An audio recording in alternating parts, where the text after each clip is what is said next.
God is all about restoring order. 3,000 men died that day, all because idol worship had captured their hearts. So let's look at the calf for a second. Now, it doesn't actually say the size of the calf, but we actually know it actually probably was the size actually of a bull. Some commentaries actually did call it a bull, but we don't know the actual size, but it had to have been quite large because it had to have been able, all the people worshiping, they had to have been able to see it from a distance. This would have fit the description of the sacred bull god Apis. It was the god of fertility, death, and the underworld. They were turning back to what they knew, but they were actually disguising it as worship. It describes that what the Israelites did. They molded it. They built an altar for it. They ran a festival for it, and they actually sacrificed to it. It was something repetitive over and over and over and over again that they had done. It's what they knew. And in verse 6, it goes on to say, early the next morning, they arose, offered burnt offerings, and presented fellowship offerings. So they weren't the only ones that were doing this. Aaron actually uses this to justify his actions in allowing this to happen while Moses is gone. Scholars actually do say they believe that Aaron's golden calf was not meant to displace God, but no matter what he was doing, he had entered into a place of compromise. But probably in order to ease his conscience, he uses it in some type of sacrifice to keep up with God's law while enjoying the pleasures of the flesh. It says they ate and drank and got up early to play. This is actually a tasteful way of saying the gross immorality they were involved in during that time in the desert. Their worship included eating, drinking, and having sexual immorality. They were making sacrifices, but they were also playing with the world. And here they are. They actually think that right now, they actually pulled one over on God. They actually tricked him.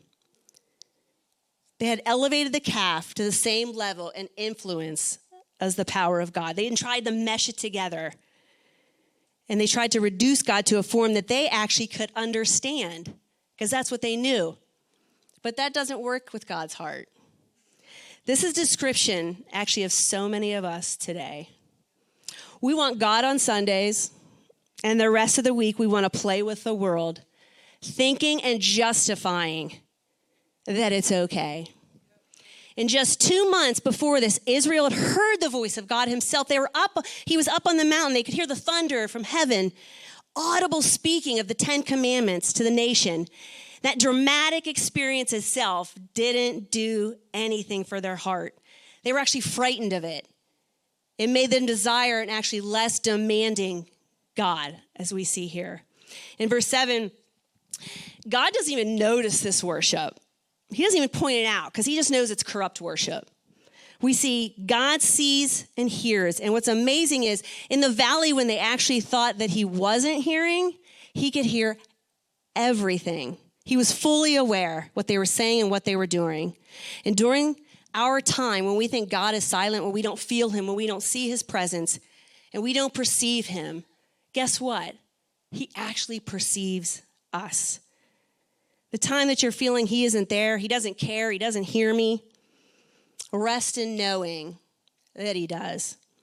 He is worthy of our lives and wants us to keep seeking him through it all. Expect his silence. Let me tell you, expect it, but prepare for it. If we don't, then we allow ourselves to get swept up deeper into the golden calves of our lives. When we do that, we quickly find ourselves drifting away from God. And when we start drifting, we find ourselves even finding it harder and harder and even impossible to actually follow his teachings. We don't want to hear it anymore. Instead of turning the other cheek, we're actually the ones doing the slapping. Instead of forgiving, we're actually the ones holding grudges. We're the ones that are doing it. Things start to build up more and more, and it becomes darker in our relationship with him. And when it becomes darker, the things of Christ actually start to blur. So this is what the Israelites were dealing with. They were in the desert. They were learning, but the lines were starting to blur as they found themselves further and further away from God.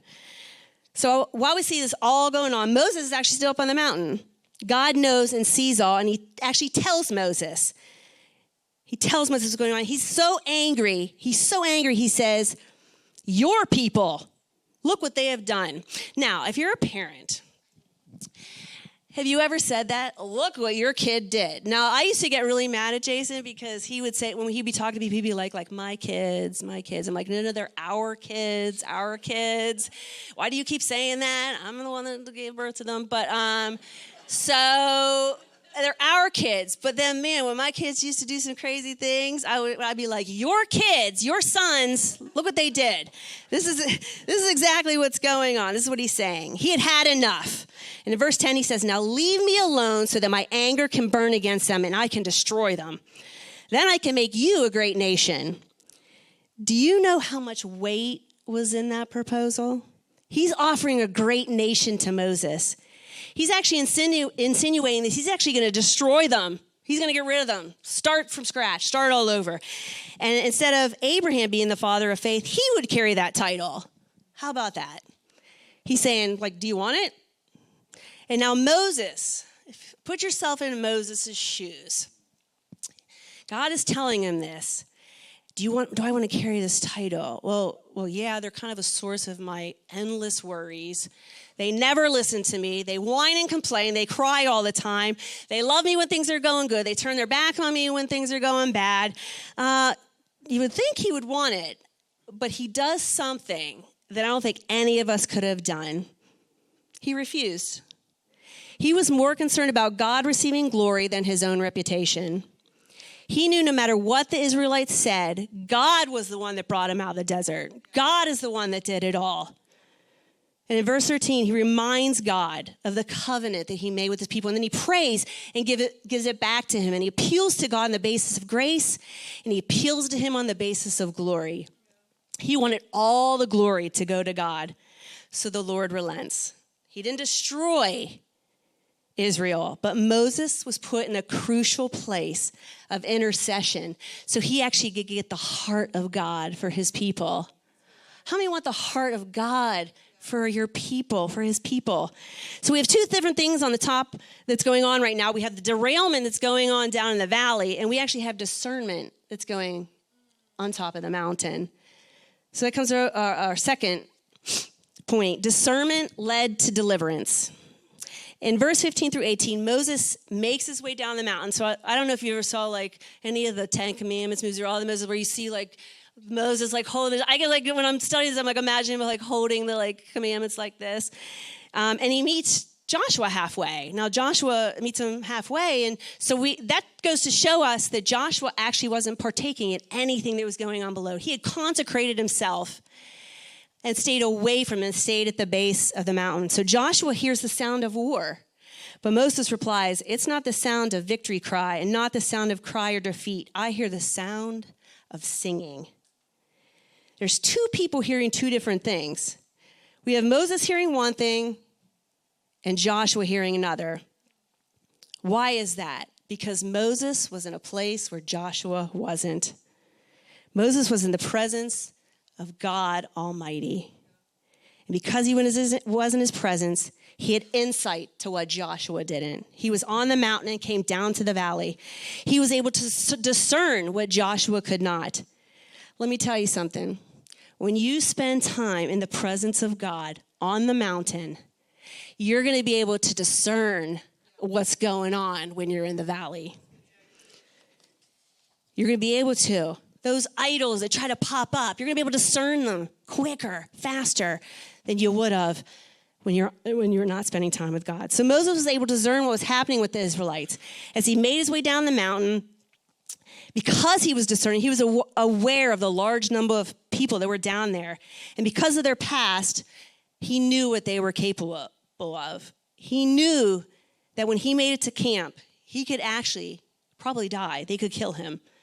Moses must have been thinking, okay, well, they don't have Joshua, their highest military leader. Okay, I got him, but I got to see what's going on. I got to get to take a better look. When he gets closer to this camp, he sees how bad it had gotten. We forget that Moses, that once that man who stuttered and everything he said, he needed Aaron to speak, had become a brilliant leader because of spending time in the presence of God. Verse 19 says, as he approached the camp and saw the calf and the dancing, he became enraged and threw the tablets out of his hands, smashing it at the base of the mountain. The breaking of the tablets was a dramatic act of symbolizing the broken covenant between God and his people. He was angry. Once where he was interceding on the mountain, he is now angry. And let me tell you, this is righteous anger. What he had developed the heart of God on the mountain, he was seeing and he was feeling God's heart for the people in that moment. And it is now time to confront the person in charge. It was time to go confront Aaron. In verse 21, he says, what did the people do to you that would have led them to you? What did the people do to you that would have led them in such grave sin?